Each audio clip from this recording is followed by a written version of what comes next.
If you look the guys around me, they are all young. I lead. I am a very genuine leader. When I say I'm mentoring young people, I do it. If you look at Kalou, I never went to Kalou myself to campaign. Why is that?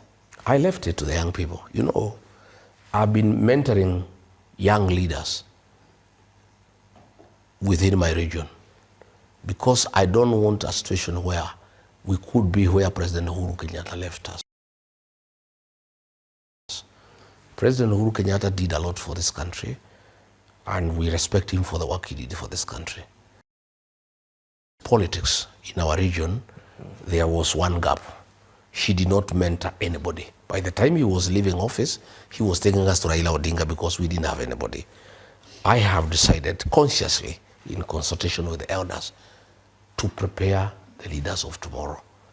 And if you see why I've succeeded, why DCP is so strong, why we had such a strong showing in Kalou, regarding GACHAGUA, the DCP party leader, is surrounded by young, energetic leaders. I feel youthful myself because of the youthfulness around me. In Kalou, I made a conscious decision. I said I've been mentoring some young people. I want to test whether they have come of age.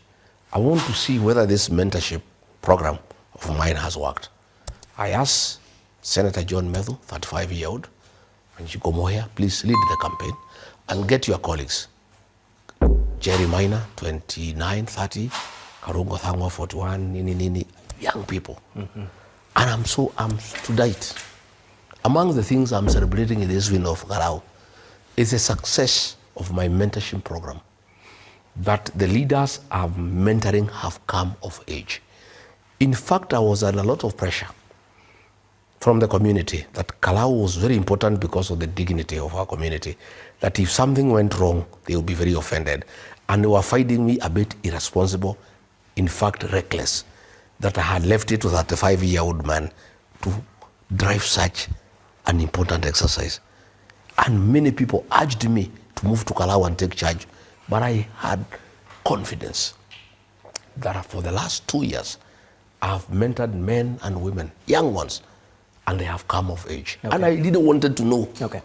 And I told my people, go and deliver. In fact, when William Ruto put too much money and brought the train, they almost chickened out and said, oh boss, this thing is too important for us.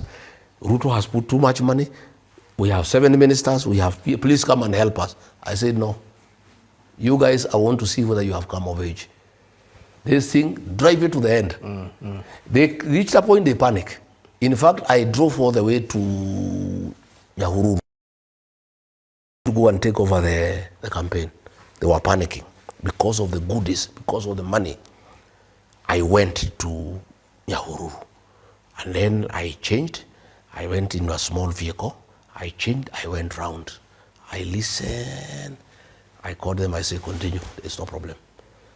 Today, I want to tell the people, you know, there are people who have been saying, oh, the mountain will not have a presidential candidate, or Rigathi Gachagua can be locked out by the courts. In fact, most members of parliament from the mountain, Akina Faith Getawa and others, they have gone to William Ruto saying, please interfere with the courts and make sure Rigathi Gachagua is barred from ever running, because if he runs, he'll finish us. See what you can do with the court and make sure he is barred from ever running. So that if he doesn't run, the mountain doesn't have a presidential candidate, then it's easier for us to get elected. I have very bad news for you. You people who have been pressurizing William Ruto to interfere with the courts and make sure that I'm not a candidate and the mountain has no candidate, I have very bad news for you. I have young men and women who have come of age.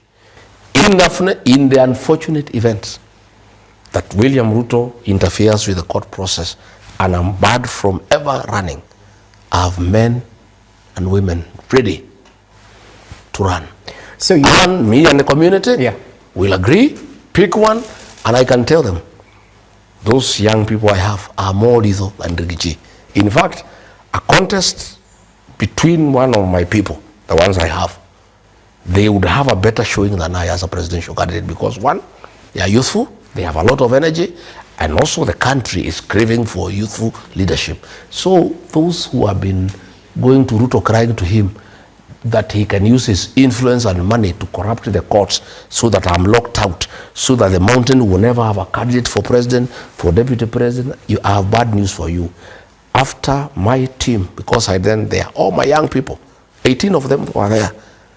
From among them, in case they succeed and they say I cannot, we have men and women, competent, all right, capable, articulate, energetic to be president or deputy president for that matter.